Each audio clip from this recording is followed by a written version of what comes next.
বান্দা শোনো, নীল আকাশের নিচে জমিনের উপরে তোমাদের বসবাস রয়েছে।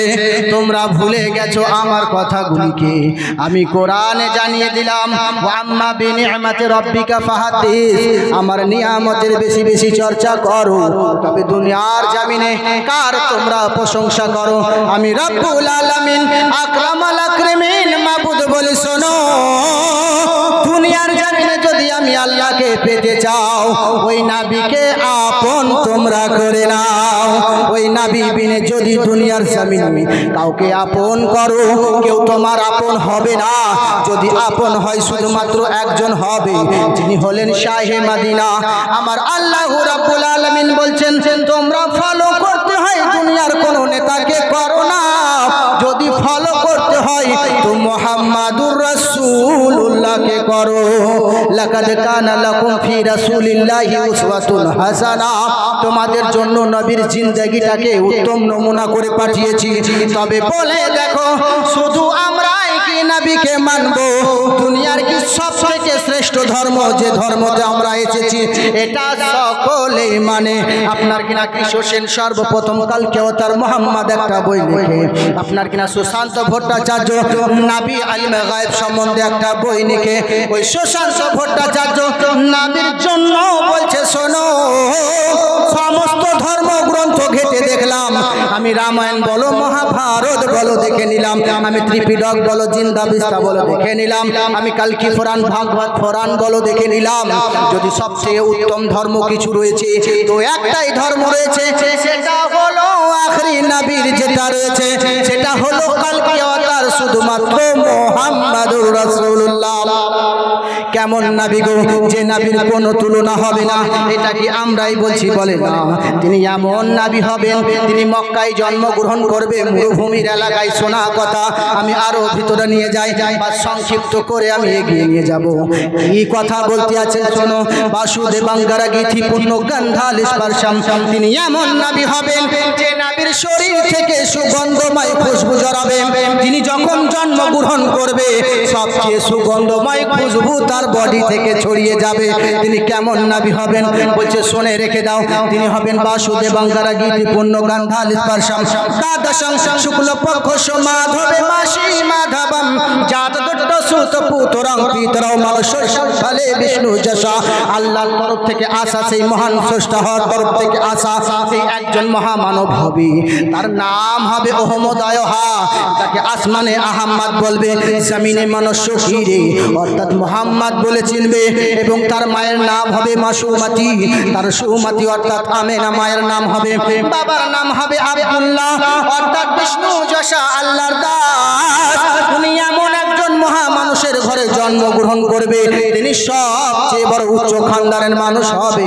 তিনি কেমন মানুষ হবে? বলছে শোনো, সে ওই জায়গাটার সব থেকে বড় পুরোহিত হবে। আব্দুল মুত্তালিবের ঘরে জন্মগ্রহণ করলেন, আব্দুল্লাহর জিন্ন কুটিরে জন্মগ্রহণ করলেন। তিনি স্বয়ং আল্লাহকে দিদার করে নেবে।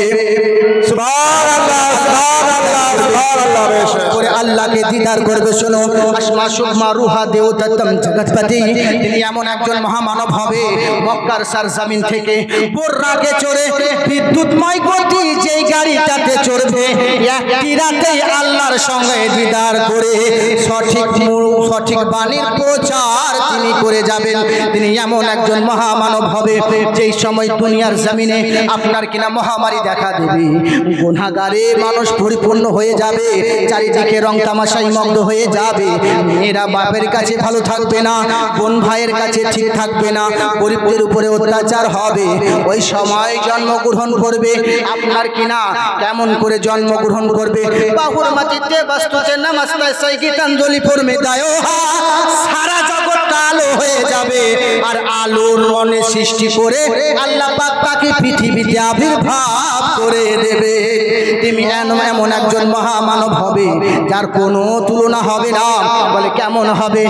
পশু যার কথা শুনবে, গাছে যার কথা মানবে, মাছে যাকে সালাম করবে, সর্প এসে হাওয়া করবে, হরিণী পায়ে চুমা খাবে, বাঘে ছাগলে এক জায়গায় পানি খাবে। তিনি এমন মানুষ হবে যার কোনো তুলনা হবে না। তাই কতজন বলি আমরা, কে বাকিরি বলে হাম বিশের হ্যাঁ, यानी आज से दिलेर हैं कि बकरी बोली हम भी शेर हैं, यानी आज से दिलेर हैं। क्यों कट चुका है पंगे जफा, आ गए हुजूर आ गए, सुभान अल्लाह हुजूर आ गए। এইবারে মানুষটা কেমন হবে? ও বেদ প্রকাশক আরো প্রকাশ করে দাও। বলে শোনো, তিনি এমন একজন মহামানব হবে যার তুলনা বিশ্বের মাঝে কোনো মানুষ তুলনাহীন, তেনার তুলনা হবে না। তিনি আসমান জমিন নক্ষত্র যাহা রয়েছে এক জায়গায় দাঁড়িয়ে পাবে শান্তি যোগে শান্তি যথাযথরম পদ্মময়ী। তিনি ভবিষ্যতের কথা সব কিছু এলান করে দেবে। তিনি একজন এমন হবে সারা পৃথিবীর কথাকে এক জায়গায় দাঁড়িয়ে সারা পৃথিবীর বাণীকে ছড়িয়ে দেবেন। তিনি এমন একজন মহামানব হবেন যার কোনো তুলনা হবে না। বলতে আছে বেদ প্রকাশক শোনো, তেনার কাছে সবচেয়ে বড় ক্ষমতাবান যেটা হবে, আল্লাহ পাক তাকে অলৌকিক করে পাঠিয়ে দেবে, অলৌকিক করে পাঠিয়ে দেবে। সুবহানাল্লাহ সুবহানাল্লাহ। বেশক সময় কম, এর আগে যাব না। আল্লাহ পাক বুঝার তৌফিক দান করেন, আমল করার তৌফিক দান করেন। কেন? সময় কম, কাজ বেশি। এক তো অনেকে বলছে মলসা আসার কথা নয়, আবার এলেন। তো আমার আসার সত্যি কথা নয়, আজকে যাবার কথা ছিল অন্য জায়গায়, কিন্তু জ্বালাই করে আসতে হলো এখানকার মানুষের। ওই মানুষটাকেও জ্বালাই করে আসতে হলো ভিজে ভিজে। আমাদের আসার কথাই ছিল না। তো আল্লাহ পাক কোনখানে কার রুজি লিখেছে সে আল্লাহ পাকই ভালো জানে। এখানকার মানুষের ভালোবাসার কারণে হয়তো আমরা উপস্থিত হয়েছি। তবে বলার চেয়ে বেশি শোনার এবং আমল করার চেষ্টা করবো ইনশাআল্লাহ।